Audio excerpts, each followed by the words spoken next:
आज हम लोग सूडो फोर्स के बारे में पढ़ेंगे।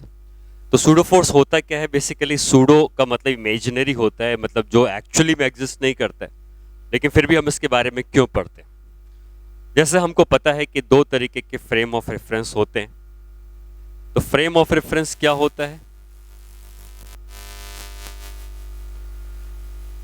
फ्रेम ऑफ रेफरेंस वो जगह होती है जहां से हम ऑब्जर्वेशन लेते हैं। फ्रेम ऑफ रेफरेंस जहां से भी हम ऑब्जर्वेशन ले रहे होंगे उस जगह को कहेंगे, तो हम कह सकते हैं the place from which observations are taken is called frame of reference. ठीक है, अब देखिए ऑब्जर्वेशन जहां से ले रहे हैं वो दो पार्ट में हम डिवाइड करते हैं। उसमें से पहला होता है inertial frame of reference. Inertial frame of reference का मतलब वो होता है कि ऐसा फ्रेम ऑफ रेफरेंस जो या तो रेस्ट में हो या वो कांस्टेंट वेलोसिटी से स्ट्रेट लाइन पे चल रहा हो, मतलब उसके पास एक्सेलरेशन नहीं होना चाहिए। तो अगर कोई ऐसा फ्रेम जिसके पास एक्सेलरेशन नहीं है उसको हम इनर्शियल फ्रेम ऑफ रेफरेंस कहते हैं। ठीक है, तो उसमें हम लिख सकते हैं the frame of reference which is at rest or traveling with constant velocity in straight line। ठीक है, तो ऐसे फ्रेम ऑफ रेफरेंस को हम इनर्शियल फ्रेम ऑफ रेफरेंस कहते हैं।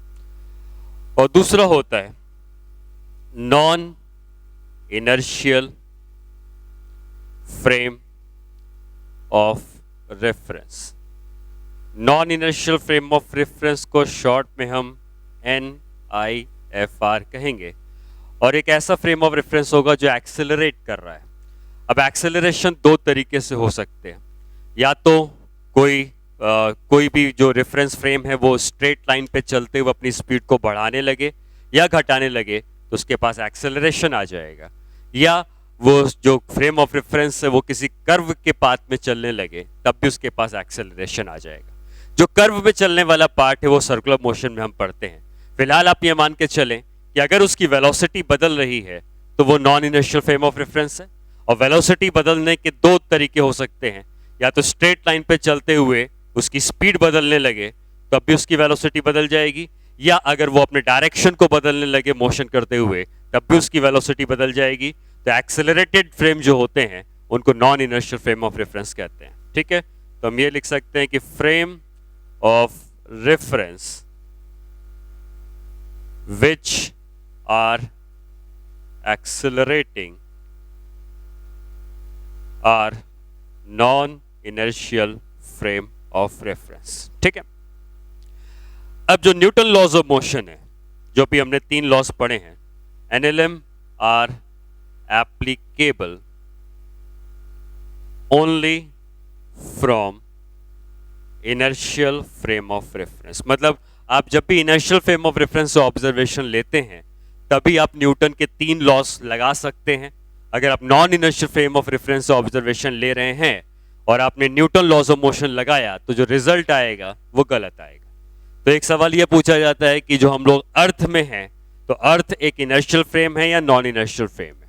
तो अर्थ एक non inertial frame of reference इसलिए है क्योंकि अर्थ जो है वो खुद अपनी एक्सिस पे घूमता जा रहा है और साथ ही साथ वो सन के अराउंड भी घूमता जा रहा है, तो उसका डायरेक्शन लगातार बदलता जा रहा है।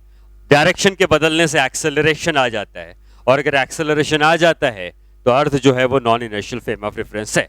तो अर्थ से हम जो भी चीजें लेते हैं वो non inertial frame of reference से हम NLM लगा तो रहे हैं, लेकिन ये रिजल्ट परफेक्ट नहीं होते हैं, गलत होते हैं। लेकिन हमारे पास कोई और तरीका तो नहीं है कि हम कहीं और से जाके न्यूटन लॉज ऑफ मोशन को यूज कर पाए। तो हम ऐसा एज्यूम करते हैं कि हम जो NLM लगा रहे हैं अर्थ में बैठ के वो सही है। लेकिन अगर कोई एग्जाम में क्वेश्चन आता है, एक बार IIT में क्वेश्चन आ चुका है कि अर्थ इनर्शियल फ्रेम है या नॉन इनर्शियल है, तो अर्थ जो है वो non inertial frame of reference है। ठीक है, अब आते हैं हम लोग सूडो फोर्स में।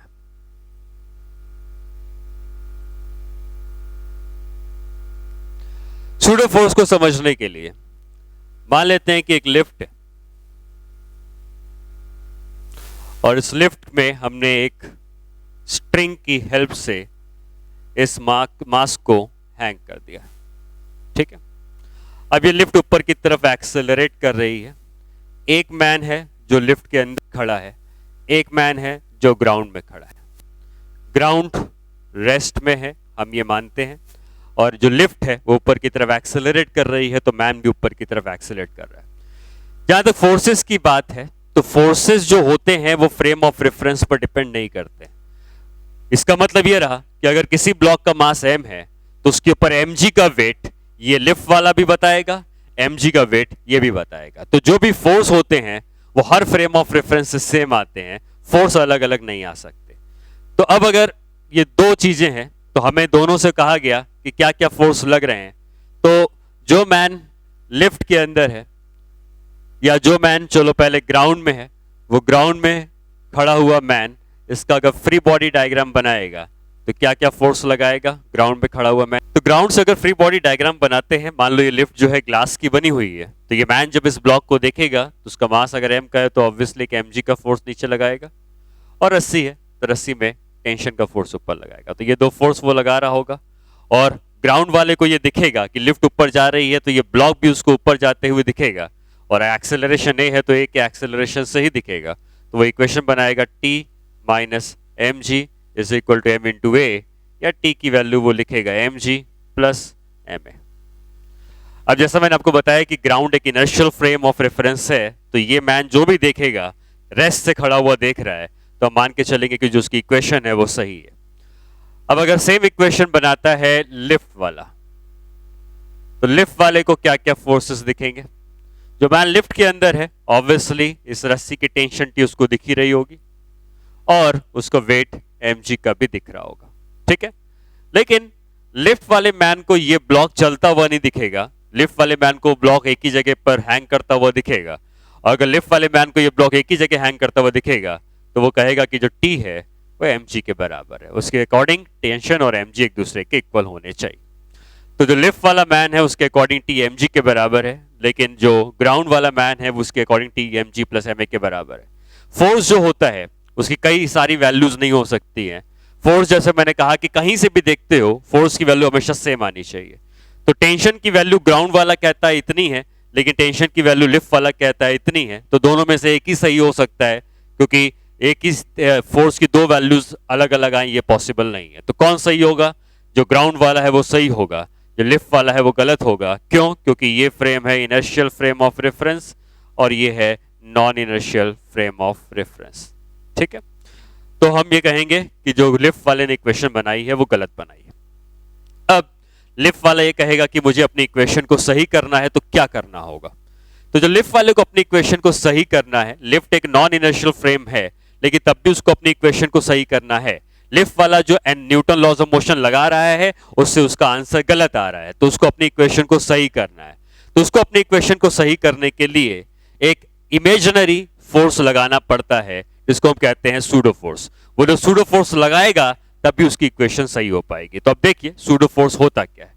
तो लिफ्ट वाला जो मैन है वो अगर सूडो फोर्स भी इंक्लूड करके अपनी इक्वेशन को सही करना चाहता है तो वो क्या करेगा।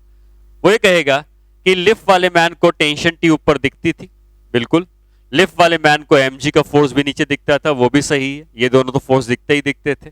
लेकिन अगर लिफ्ट वाले मैन ने टेंशन की वैल्यू फाइनली लानी है इसके बराबर, क्योंकि ये टेंशन की सही वैल्यू है, तो लिफ्ट वाले मैन को टी mg के बराबर दिख रहा था लेकिन टी mg के बराबर नहीं है, तो उस मैन ने एक और फोर्स नीचे की तरफ लगाया ma। ये फोर्स क्यों है? मास इनटू एक्सेलरेशन फोर्स होता है, और ये फोर्स जो एक्चुअली एग्जिस्ट नहीं करता है तब भी उसने उस फोर्स को नीचे की तरफ लगाया।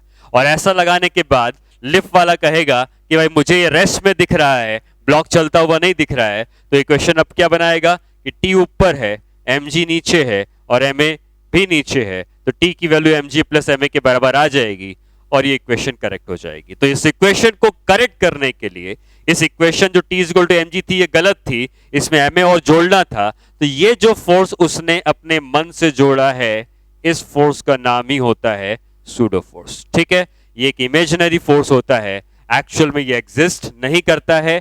ये फोर्स सिर्फ और सिर्फ इसलिए लाया जाता है जिससे कि हम नॉन इनर्शियल फ्रेम मतलब एक्सेलरेटेड फ्रेम से देखकर भी न्यूटन और लॉज ऑफ मोशन को हम अप्लाई कर पाए। तो जब भी आप नॉन इनर्शियल फ्रेम से ऑब्जर्वेशन ले रहे होंगे, जब भी आप एक्सेलरेटिंग फ्रेम, ये मैन एक एक्सेलरेटिंग फ्रेम के अंदर बैठा हुआ है, एक्सेलरेटिंग लिफ्ट के अंदर बैठा हुआ है, तो इस मैन को जब भी इक्वेशन बनानी होगी तो इसको एक सूडो फोर्स लगाना पड़ेगा। और वो सूडो फोर्स किसके ऊपर लगाएगा? जिसकी इक्वेशन बना रहा है। तो अगर ये m मास की इक्वेशन बना रहा है तो ये मैन इस ब्लॉक के ऊपर एक सूडो फोर्स लगाएगा। कितना लगाएगा?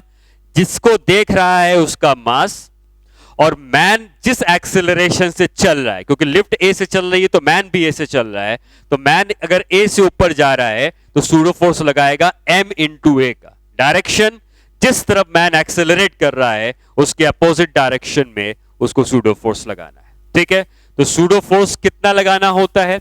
सूडो फोर्स लगाना होता है m इंटू ए के बराबर, जहां पे a उस मैन का एक्सेलरेशन है जो इक्वेशन बनाना चाह रहा है नॉन इनर्शियल फ्रेम में बैठ के, और एम ए का जो सूडो फोर्स लगेगा उसका डायरेक्शन हमेशा अपोजिट होगा जिस डायरेक्शन में इन जो फ्रेम था वो एक्सेलरेट कर रहा था। ठीक है, तो कुछ जैसे एग्जांपल्स हम लोग समझते हैं इसके ऊपर कि सूडो फोर्स का डायरेक्शन कैसे लगाते हैं।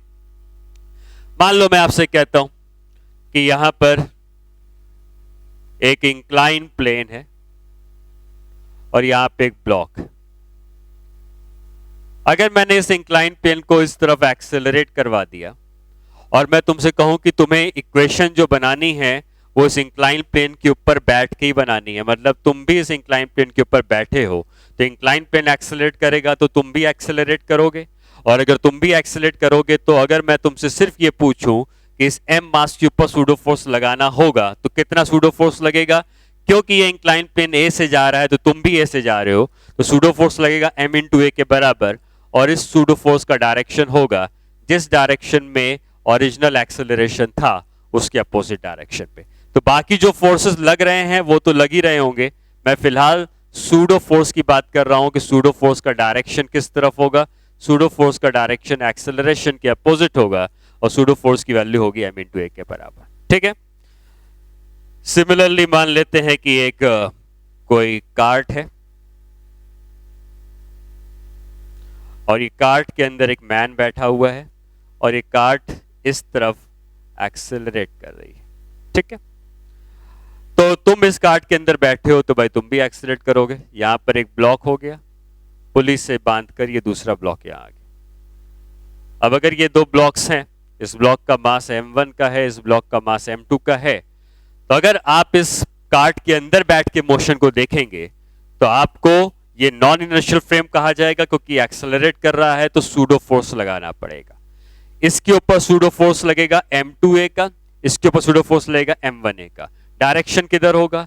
जिस तरफ ये कार्ट एक्सेलरेट कर रहा है, या मान लो मैं कार्ट को आगे की तरफ एक्सेलरेट करवा देता हूं, ये कार्ट आगे की तरफ एक्सेलरेट कर रहा है। ठीक है, अब अगर कार्ट आगे की तरफ एक्सेलरेट कर रहा है तो ये मैन सूडो फोर्स इसके ऊपर लगाएगा m2a का इस डायरेक्शन में, और यही मैन सूडो फोर्स लगाएगा m1a का इस डायरेक्शन पे।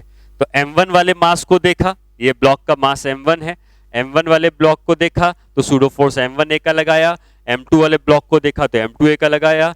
जिस तरफ एक्सेलरेट कर रहा है ये बड़ा वाला ब्लॉक या कार्ट, उसके अपोजिट डायरेक्शन में वो सूडो फोर्स लगाएगा। ठीक है, कोई भी question Newton laws of motion का बिना सूडो फोर्स के किया जा सकता है, ग्राउंड से भी किया जा सकता है, लेकिन अगर कोई चीज सूडो फोर्स जैसे ग्राउंड से किया तो सही आया, लेकिन अगर उस मैन को लिफ्ट के अंदर से देखना था तो उसको एक सूडो फोर्स लगाने की जरूरत पड़ी, तभी जाके उसकी इक्वेशन सही हुई। तो आप अगर नॉन इनर्शियल फ्रेम से क्वेश्चन करना चाहोगे तभी सूडो फोर्स लगाओगे। अगर आप already inertial frame of reference ground से खड़े होकर इक्वेशन बना रहे हो तो सूडो फोर्स लगाने की कोई जरूरत नहीं पड़ेगी। ठीक है, क्योंकि हम सूडो फोर्स के बारे में पढ़ रहे हैं तो हम देखेंगे कि हम सूडो फोर्स कैसे लगा सकते हैं। कुछ क्वेश्चंस करते हैं। मान लो क्वेश्चन ये है कि इंक्लाइन प्लेन है, जैसा मैंने कुछ देर पहले डायग्राम बनाया, इसके ऊपर ये ब्लॉक। अब इस इंक्लाइन प्लेन को हम लेफ्ट डायरेक्शन में एक्सेलरेशन देंगे। ठीक है, ये एंगल थीटा का है। क्वेश्चन ये है कि find acceleration of inclined plane so that block does not slip on the surface of incline। ये जो इंक्लाइन प्लेन है इसकी सरफेस में ये ब्लॉक स्लिप करके नीचे ऊपर नहीं जाना चाहिए, तो फिर इसको कितना एक्सेलरेशन हम देंगे। अगर ये इंक्लाइन प्लेन लेफ्ट की तरफ जा रहा है तो ये ब्लॉक भी लेफ्ट की तरफ जा रहा होगा, लेकिन ये ब्लॉक इसकी सरफेस पे ऊपर नीचे नहीं जा रहा है, तो क्यों ना हम इस इंक्लाइन प्लेन के ऊपर बैठ जाएं। और इंक्लाइन प्लेन के ऊपर अगर बैठ जाएंगे तो क्या ये हमको ब्लॉक रेस्ट में दिखेगा? सोचो कि ये ब्लॉक ऊपर नीचे तो जा नहीं रहा है, आप इंक्लाइन प्लेन के ऊपर बैठ गए तो ब्लॉक एक ही जगह पर हमको रखा हुआ दिखाई देगा, और एक ही जगह रखा हुआ दिखाई दे रहा है, मतलब इस मैन को ये ब्लॉक रेस्ट में दिखता है। अब इसके ऊपर क्या क्या फोर्सेस लग रहे होंगे? जहां तक फोर्सेस की बात है तो आप चाहो तो उसका डायग्राम इस तरीके से बनाओ जिसमें कि ये हो गई एक्सिस इधर वाली और ये हो गई एक्सिस इधर वाली। क्या क्या फोर्सेस हमको पहले से पता होते थे? तो हमको ये पता होता था कि इस तरफ लगता था mg cos theta, incline plane के नीचे की तरफ लगता था mg sin थीटा, इस तरफ लगता था नॉर्मल रिएक्शन। ठीक है, ये तो लगते ही थे, लेकिन क्योंकि इक्वेशन ये मैन बना रहा है जो कि नॉन इनर्शियल फ्रेम पे है, तो इसने एक और फोर्स लगाया होगा इस ब्लॉक के ऊपर, और वो फोर्स होगा m इंटू ए का। मास हो गया इसका m का, अगर ये लेफ्ट में जा रहा है तो ma का सूडो फोर्स राइट में लगाएगा, और ये कहेगा कि ये एडिशनल फोर्स और लगाना पड़ेगा तभी वो इसकी इक्वेशन बनाई जा सकती है। अब ये एंगल थीटा है तो ये एंगल भी थीटा होगा। अब ma को अगर आप दो पार्ट में रिजॉल्व करते हैं तो इस तरफ आ जाएगा ma cos थीटा और नीचे की तरफ आ जाएगा ma sin थीटा। क्योंकि जो मैन इंक्लाइन प्लेन के ऊपर खड़ा हुआ है उसको ये ब्लॉक एक ही जगह पर रुका हुआ दिख रहा है, तो ये फोर्सेस को बैलेंस कर देगा। mg sin थीटा को ma cos थीटा के बराबर कहेगा, क्योंकि उसको वो ब्लॉक रेस्ट में दिख रहा है तो फोर्स बैलेंस होने चाहिए। यहां से a आ जाता है g tan थीटा। तो ये पूछा गया था कि कितने एक्सेलरेशन से एक्सेलरेट करवाया जाए। g tan थीटा से एक्सेलरेट कराओगे तो ये ब्लॉक एक ही जगह पे रुका हुआ दिखाई देगा। ठीक, अगर इन केस ये पूछ लेता है कि फाइंड कांटेक्ट फोर्स, तो नॉर्मल रिएक्शन की वैल्यू कितनी है? ma sin theta plus mg cos theta. a की वैल्यू उठा के अगर हम यहां पे रख देते हैं तो a की वैल्यू पुट कर देंगे तो g sin square theta by cos theta, tan theta को sin theta by cos theta plus mg cos theta. अगर आप यहां से mg को कॉमन ले लें तो ये बचेगा sin square theta plus cos square theta by cos theta, तो ये 1 हो जाएगा और नॉर्मल रिएक्शन की वैल्यू होगी mg बाई cos थीटा। इसका मतलब अगर आप g tan थीटा से एक्सेलरेट करवाते हैं तो ब्लॉक जो है वो उसकी सरफेस पे स्लिप नहीं करेगा, और स्लिप नहीं करेगा और उस समय जो कांटेक्ट फोर्स की वैल्यू होगी वो mg बाई cos थीटा के बराबर आएगी। ठीक है, नेक्स्ट क्वेश्चन। ये क्वेश्चन ऑलरेडी हमने पहले भी किया हुआ है, ठीक है, बिना सूडो फोर्स की मदद से। अब सूडो फोर्स की मदद से कैसे करते? मान लो ये कोई कार्ट है जो कि एक एक्सेलरेशन से लेफ्ट में जा रही है, इसके अंदर पेंडुलम होगा, तो क्या पेंडुलम इस तरीके से थोड़े से एंगल पर इंक्लाइन हो जाएगा? ठीक है, पूछा गया है find the angle made by pendulum, ठीक है, विद वर्टिकल। तो यहां पर हम अगर मान लेते हैं कि हम इसके अंदर से बैठ के देखते, क्योंकि हम सूडो फोर्स लगाना चाहेंगे, तो अगर ये एक से इधर जा रहा है तो सूडो फोर्स क्या ma का राइट में लगा देंगे, और क्या फोर्स लग रहा है mg तो इधर लग ही रहा होगा, और इधर एक फोर्स लग रहा होगा टेंशन का। ये तीन फोर्स उसके ऊपर लग रहे हैं। ठीक, और जो मैन इसके अंदर खड़ा है कार्ट के अंदर, उसको ये पेंडुलम इसी तरीके से एक ही जगह पर रुका हुआ दिखाई दे रहा होगा। पेंडुलम इस तरीके से इंक्लाइंड होकर एक जगह रुक जाएगा। अब टी को दो पार्ट में ब्रेक कर सकते हैं, जैसे ये एंगल थीटा है तो उसको भी थीटा कह सकते हो। टी का कंपोनेंट ऊपर की तरफ आ जाएगा टी कॉस थीटा, और टी का कंपोनेंट हॉरिजॉन्टल डायरेक्शन में आ जाएगा टी साइन थीटा। ठीक, हॉरिजॉन्टल फोर्स हॉरिजॉन्टल के बराबर, वर्टिकल फोर्स वर्टिकल के बराबर, तो हम ये लिख सकते हैं टी साइन थीटा की वैल्यू m इंटू ए है और टी कॉस थीटा की वैल्यू m इंटू जी है। दोनों को डिवाइड कर दोगे तो tan थीटा की वैल्यू a बाई जी आ जाएगी, या थीटा हो जाएगा tan inverse of a divided by g के बराबर। इस तरीके से हमने इसका एंगल निकाल लिया। ठीक है, तो ये तरीका है जिसमें अगर सूडो फोर्स हमें लगाना होगा तो नॉन इनर्शियल फ्रेम से देखने पर सूडो फोर्स हम जो लगाएंगे वो जिस तरफ एक्सेलरेशन हो रहा है उसके अपोजिट डायरेक्शन में लगाएंगे। नेक्स्ट क्वेश्चन में मूव करते हैं। नेक्स्ट क्वेश्चन में क्या है कि अगेन हम मान लेते हैं कि एक इस तरीके से एक कार्ट है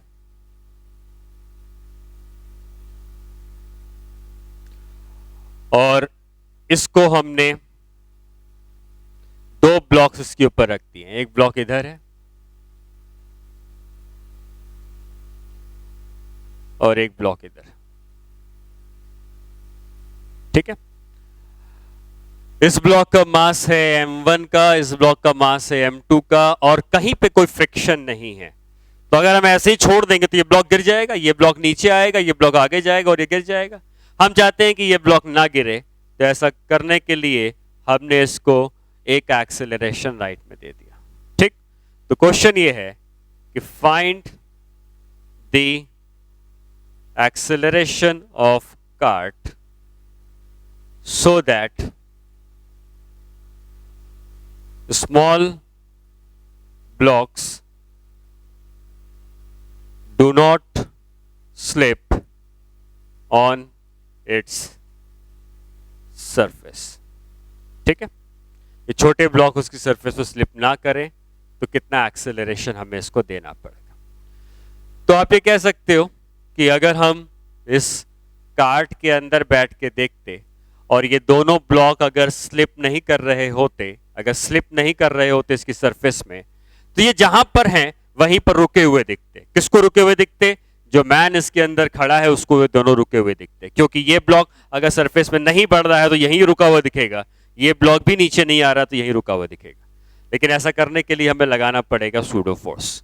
तो ये मैन अगर सूडो फोर्स लगाएगा इसके ऊपर, तो क्या इस सूडो फोर्स का डायरेक्शन होगा m2a का लेफ्ट की तरफ, और ये मैन अगर सूडो फोर्स के ऊपर लगाएगा तो इसका सूडो फोर्स का डायरेक्शन होगा m1a का नीचे की तरफ। ठीक है, बाकी इस तरफ कोई नॉर्मल रिएक्शन लग रहा होगा, इस तरफ इसका वेट m1g लग रहा होगा, इस तरफ टेंशन T लग रही होगी, यहाँ भी टेंशन T लग रही होगी, यहाँ पे नॉर्मल रिएक्शन N2 लग रहा होगा और ये वेट m2g लग रहा होगा। तो आपने एक बार सूडो फोर्स लगा दिया तो बाकी फोर्सेस आपको पता है।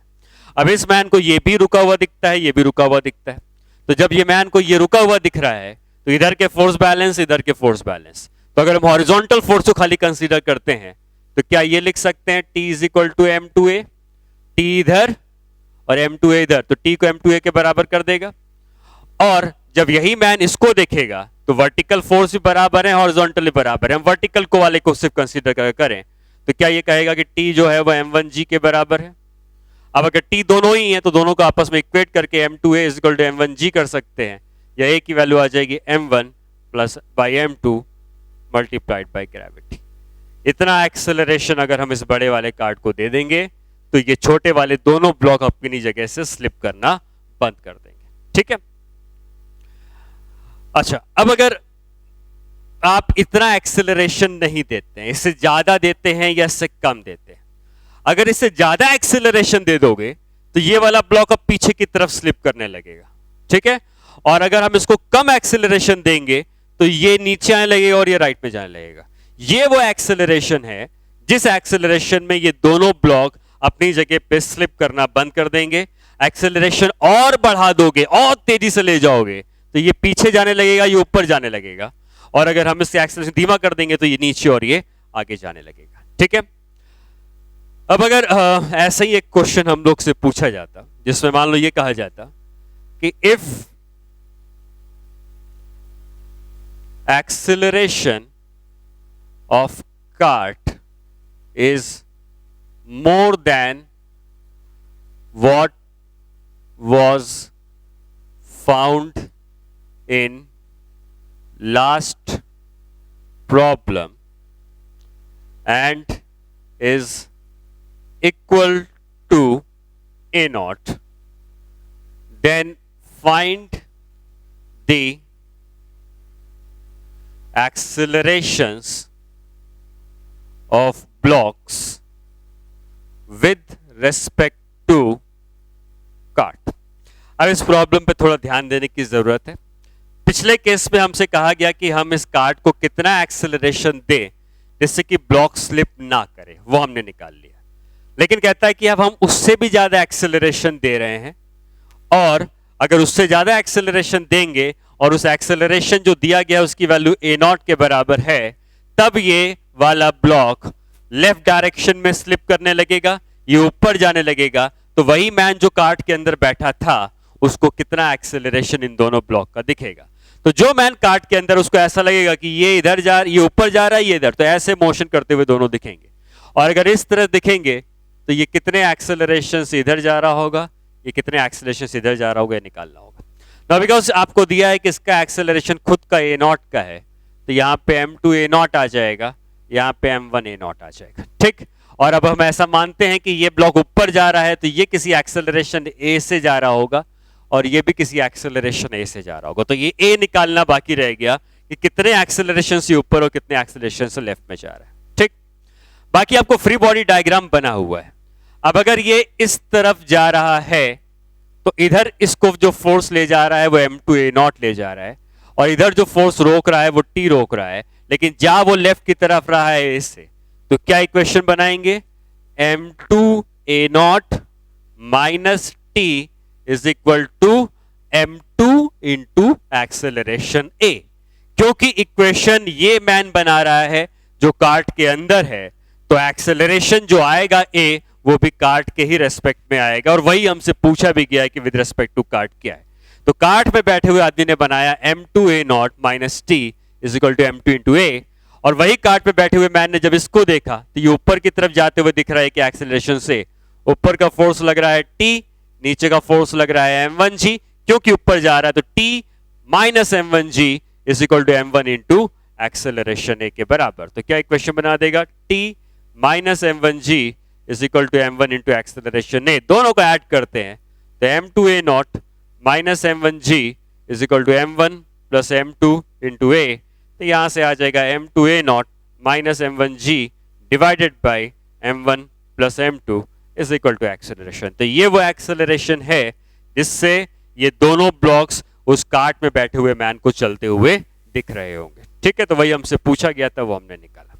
नेक्स्ट क्वेश्चन में आते हैं जो आईटी में आया था। आईटी में ऐसा क्वेश्चन आया था कि एक पैराबोला है, ये वाई एक्सिस है, ये एक्स एक्सिस है,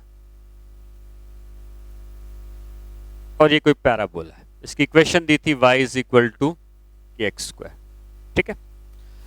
अब ये कहता है कि ये जो पैराबोला है ये किसी वायर का बना हुआ है और हम इसको एक्सेलरेट कराते हैं राइट में ए की तरफ, और इसमें एक बीड है, मतलब एक मोती है जो कि इस पैराबोला में स्लिप कर सकता था। कहीं कोई फ्रिक्शन नहीं है तो मोती इस तार में स्लिप कर सकता था, लेकिन ये कहीं ना कहीं जाके रुक जाएगा, रेस्ट में आ जाएगा। तो हमसे ये पूछा गया था कि ये किस जगह पे जाके ये रेस्ट में आता है, ठीक है। तो कितनी हाइट में रेस्ट में आता है, कितनी हाइट होगी जहां पर ये रेस्ट में रहेगा। तो क्वेश्चन ये है कि find the height at which bead is at rest with respect to parabola। मतलब पैराबोला के रेस्पेक्ट में ये रुक जाए, मतलब पैराबोला की सरफेस में वो स्लिप करना बंद हो जाए। तो आप इसको उसी इंक्लाइन प्लेन वाले क्वेश्चन से रिलेट कर सकते हो। हमने क्या पढ़ा है इंक्लाइन प्लेन वाले क्वेश्चन में, आपको याद दिलाऊं कि अगर कोई भी इंक्लाइन प्लेन होता है इसके सरफेस में अगर कोई ब्लॉक रखा होता है और ये एंगल थीटा है, तो हमने कुछ देर पहले पढ़ा था, ये क्वेश्चन किया था कि अगर हम इसको एक एक्सेलरेशन से एक्सेलरेट कराते हैं और एक की वैल्यू अगर जी टेन थीटा के बराबर होती है तो ये ब्लॉक उसकी सरफेस में स्लिप नहीं करता है। ये पैराबोला भले ही इंक्लाइन प्लेन ना हो लेकिन ये इंक्लाइन प्लेन का हिस्सा माना जा सकता है। तो आप इसको एक इंक्लाइन प्लेन के क्वेश्चन की तरह समझें कि अगर ये एक इंक्लाइन प्लेन होता, ठीक है, और हम ये चाहते कि ये जो बीड है या ब्लॉक है अपनी सरफेस से स्लिप नहीं करता, तो हम इसको जो एक्सेलरेट करवाते, वो एक्सेलरेशन जो हम देते, सॉरी एक्सेलरेशन जो हो, ये पैराबोला को जो एक्सेलरेशन है मैंने राइट में दिया वो गलत है। बेसिकली पैराबोला का एक्सेलरेशन लेफ्ट की तरफ होना चाहिए जैसे कि इस इंक्लाइन प्लेन का है।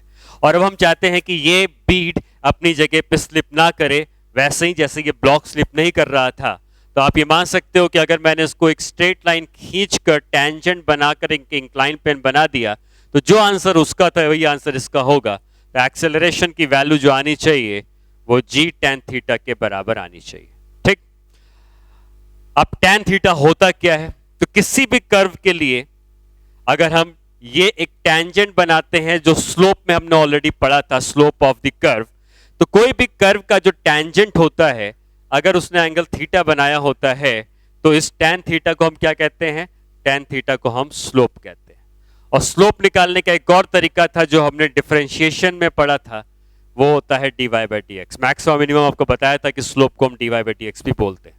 तो आप ये मान के चले कि ये g tan थीटा को tan थीटा को स्लोप मतलब dy बाई डी एक्स कह सकते हैं, और y अगर kx स्क्वायर के बराबर है तो dy बाई डी एक्स हो जाएगा 2kx के बराबर, और अगर हम यहाँ पुट कर दें तो ये हो जाएगा g इंटू 2kx के बराबर।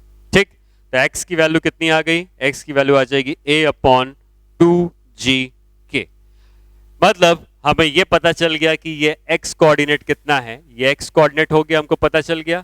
अब हमको हाइट पता करनी है तो हाइट का मतलब क्या होगा? y कोऑर्डिनेट, x कोऑर्डिनेट पता है, y कोऑर्डिनेट निकल जाएगा कैसे? हमें इक्वेशन पता है यहाँ पे, तो हम कह सकते हैं y इज इक्वल टू के एक्स स्क्वायर, तो k times of a upon 2gk का होल स्क्वायर, y का मतलब ही हाइट हो जाएगा, तो ये हो जाएगा a square divided by 4g square k।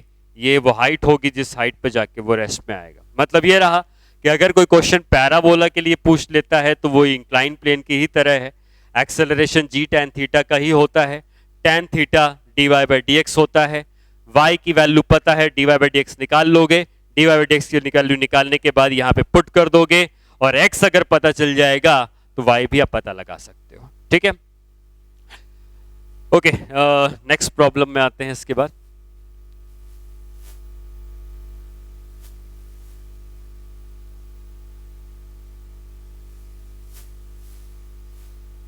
एक इंक्लाइन प्लेन है जिसका एंगल थीटा का है। अब हम इसको जो है इस डायरेक्शन में एक्सेलरेट करवा रहे हैं।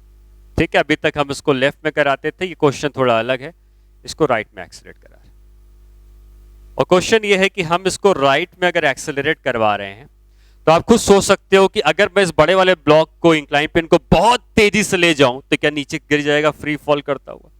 तो हमें यह पता करना है कि find the minimum acceleration of incline so that block falls freely। ये जो छोटा वाला ब्लॉक है ये फ्री फॉल करे तो हम कितने एक्सेलरेशन से कम ले जाएं?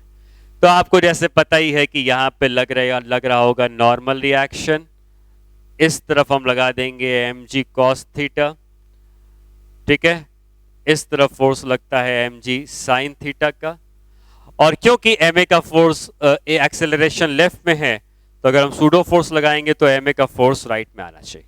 ठीक है, एक्सेलरेशन राइट में तो ma का फोर्स लेफ्ट में, ये एंगल थीटा है तो इस एंगल को थीटा कह सकते हो। और हमें ma के फोर्स को अगर हम रिजॉल्व करते हैं तो इस तरफ और इस तरफ दो कंपोनेंट्स आ जाएंगे। इस तरफ कौन सा आएगा? थीटा जुड़ा है तो इधर आ जाएगा ma cos थीटा और इधर आ जाएगा ma sin थीटा। ठीक, अगर ये फ्री फॉल कर रहा है तो कोई भी चीज फ्री फॉल कब करती है? जैसे ये मार्कर है, अगर मैं इसको पकड़ा रहूंगा तो फ्री फॉल नहीं करेगा, लेकिन जैसे ही मैं इसको छोड़ दूंगा ये अंडर ग्रेविटी गिरने लगेगा। तो कोई भी चीज फ्री फॉल अगर कर रही है तो फ्री फॉल वो तब करेगी जब उसका सारे कांटेक्ट छूट जाएंगे, कहीं कोई कांटेक्ट नहीं बचेगा और वो फ्री फॉल करने लगेगा। तो अगर हम इस तरफ की इक्वेशन देखें तो हम कह सकते हैं कि n plus m a sine theta को एम जी कॉस थीटा के बराबर हम करते हैं, इधर के फोर्स के बराबर करते हैं और फिर इस कांटेक्ट फोर्स को जीरो कर देते हैं, जिससे कि हमें नॉर्मल रिएक्शन जीरो हो जाए और फ्री फॉल करने लगे। और यहां से अगर हम करते हैं तो एक ही वैल्यू आ जाएगी जी कॉट थीटा। तो ये वो एक्सेलरेशन है कम से कम जिससे कि हम इसको अगर एक्सेलरेट करवा के राइट में ले जाएंगे तो कांटेक्ट छूट जाएगा और ये फ्रीली फॉल करने लगेगा। ठीक है, तो हमने ये कुछ क्वेश्चंस किए हैं जो कि सूडो फोर्स के ऊपर हैं। ठीक है, इस तरह के क्वेश्चंस जहां पर हमसे ये कहता है कि with respect to incline plane या विद रेस्पेक्ट टू कार्ड, इस तरह के क्वेश्चंस में हमें सूडो फोर्स लगाकर क्वेश्चन करना थोड़ा आसान हो जाता है, क्योंकि हमें जिस चीज के रेस्पेक्ट में पूछा है वो नॉन इनर्शियल फ्रेम है और नॉन इनर्शियल फ्रेम के रेस्पेक्ट में अगर निकालना है तो नॉन इनर्शियल फ्रेम के अंदर बैठ के हमको देखना पड़ेगा और उस केस में सूडो फोर्स लगाना पड़ेगा। ठीक है, एक पार्ट जो उसमें और बच जाता है वो है मैकेनिकल एडवांटेज का। तो सिंपल सा कॉन्सेप्ट है मैकेनिकल एडवांटेज का। इसका मतलब यह होता है कि जैसे मान लेते हैं कि हमको किसी लोड को उठाना है, ये कोई लोड है, इस लोड को उठाना है तो इधर एक कोई मैन होगा या मशीन होगी, उस मैन या मशीन को इस वाली रस्सी को पकड़कर खींचना होगा जिससे कि वो लोड को उठा पाए। ठीक है, तो बेसिकली ये हो जाता है कि मैकेनिकल एडवांटेज का मतलब है कि कम से कम फोर्स से ज्यादा लोड को उठाया जा सके, तो मैकेनिकल एडवांटेज है। तो मैन जो है वो इस लोड को उठाने के लिए कुछ फोर्स लगाएगा। ठीक है, मैन इस लोड को उठाने के लिए कुछ फोर्स लगाएगा और ये लोड होगा, लोड का मतलब इसका वेट होगा, कुछ लोड डिवाइडेड बाय फोर्स जो कि मैन अप्लाई कर रहा होगा इस रस्सी पर जिससे कि लोड को उठा पाए। तो कितना लोड है और कितना फोर्स लगा रहा है मैन, फोर्स बाय मैन और मशीन टू लिफ्ट लोड, ये नीचे आ जाएगा और ऊपर लोड आ जाएगा। निकालने की जहां तक बात है मैकेनिकल एडवांटेज, तो आप सिंपल सा एक तरीका याद रखें, लोड जिस रस्सी से बंधा होगा उसमें कुछ ना कुछ टेंशन होगी। तो यहां पे आप लिख सकते हैं, ऊपर लिख सकते हैं tension in string connected with load divided by, और मैन जिस रस्सी को खींच रहा होगा उसमें कुछ टेंशन होगी, तो tension in string connected to man और मशीन। ठीक है, मैकेनिकल एडवांटेज में हमें इस लोड को सिर्फ लिफ्ट करना है, मतलब ये लोड अगर ग्राउंड में रखा है तो हमको सिर्फ इसको थोड़ा सा ऊपर उठाना है, इसको कोई एक्सेलरेशन नहीं देना है। तो इस तरह के क्वेश्चन में कोई एक्सेलरेशन नहीं होता है, जस्ट हम इसको लिफ्ट करवाना चाहते हैं। और एक बार ये लिफ्ट हो गया तो हम ये कह सकते हैं, जैसे इस क्वेश्चन में क्या ये टेंशन टी है और ये वेट mg होगा, क्योंकि रस्सी सेम है तो क्या इसमें भी टेंशन टी होगी, जिस लोड से रस्सी कनेक्टेड है उसमें भी टेंशन टी है और क्योंकि रस्सी सेम गई है तो इसमें भी टेंशन टी होगी। तो इस एग्जाम्पल में मैकेनिकल एडवांटेज हो जाएगा t डिवाइड बाई टी मतलब 1 का। तो यहां पे मैकेनिकल एडवांटेज 1 का है। वही अगर मैं दूसरा एग्जाम्पल देता, इससे मान लो कि यहां पे एक स्ट्रिंग है, इधर गया,